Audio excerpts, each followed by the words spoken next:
there's no such thing as normal or a normal body. Everybody has the potential for these things to happen. Just like in the way that you know all the time that you have the possibility of maybe your arm getting cut off, or you know that you're going to die. It's more about, rather than going like, oh, look at these weird bodies, it's about saying this is the condition, and anybody can be transformed by that.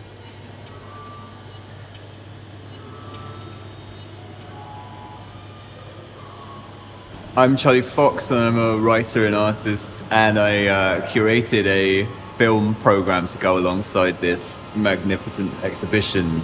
It's called Future Bodies at the Museum Brandhorst. Yeah, so it's body horror. It was called Licking My Wounds, and I wanted to go into this genre that's a very familiar, hideous, gnarly genre and reveal something beautiful about it.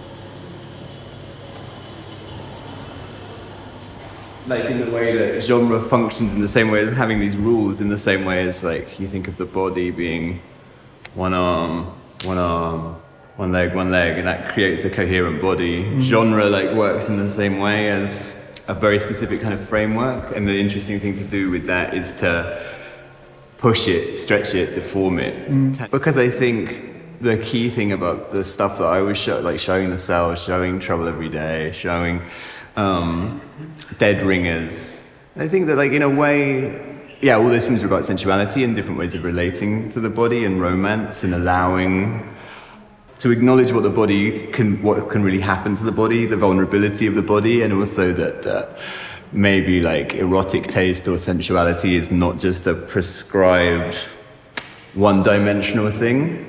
To me, what those films always do, or what's like the potential within those films, is to explore different ways of feeling about the body. And for a little while I wanted to show Monsters, Inc., the Pixar film. It's about the situation where the monster is framed with the normal. Yeah. It's actually about revealing that like what we would call like what is normality, or whatever was framed as normality, is like a very fragile, vulnerable thing and doesn't really mean anything.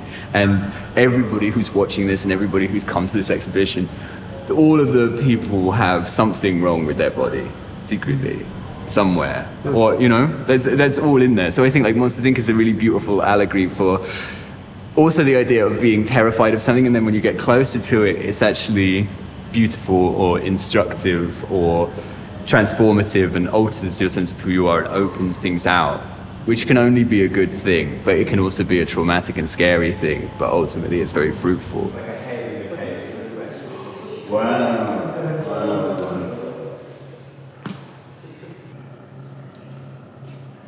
Just growling at me. Or touching the body, or just exploring the body itself. So like, if you think about like, the inside of the body is really, really beautiful, but at the same time it's really, really scary, and we try and repress the idea that there's anything going on inside. All this stuff is coming on inside, and it can leak out. Me personally, I like an extreme feeling. I don't mean in like a disgusting way or anything. I just mean like a certain intensity. I'd like someone to push it really far. Yeah. So any kind of extreme thing is just better than like the average mediocre shit.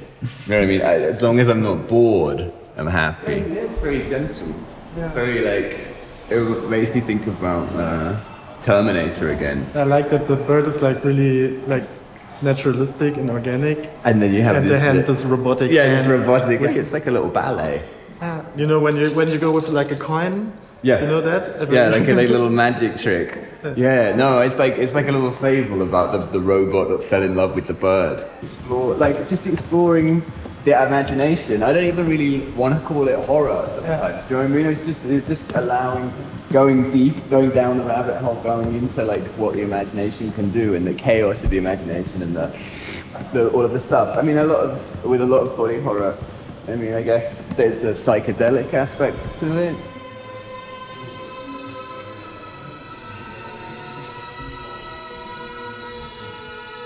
I'm just going to get a picture of the Minotaur. I always wanted to hang out with him.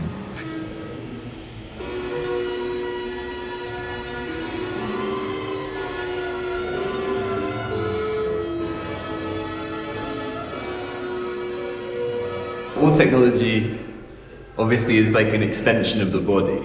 Yeah. There are ways that, which is, yeah, exactly. And there's like all of this stuff is kind of trying to be a limb or like a piece of body, but it's not, it's something else. And that like failure is really beautiful. Yeah. The fact that it's like a strange mutation. But obviously like all tech, you know, like a missile is an extension of like a fist. You know what I mean? All of those things are in there. It's a potential. I like this. Yeah. I try and get this on the plane home. This is how I just come through with it. Why is there like a, I don't know if you would say Well, revival? like a revival, probably because people are getting more and more divorced from their bodies, or they were. You know what I mean? But we live in this virtual time of disembodied horror. And honestly, like, my body doesn't feel complete. Like, if the internet isn't working on my phone, like, I feel physically bad. So as a response to all of that virtual stuff and the sort of disappearing of the body, there's also like just a basic human urge to be like, but what about this? Like, can't I get this? Because none of it happens without your body. You know what I mean? Also, at the same time, it's all done through the body. All the looking, all the thinking, all the touching, all the smelling, everything. It's all, you need the body at every step. So I think that that's maybe one of the reasons why it's come back.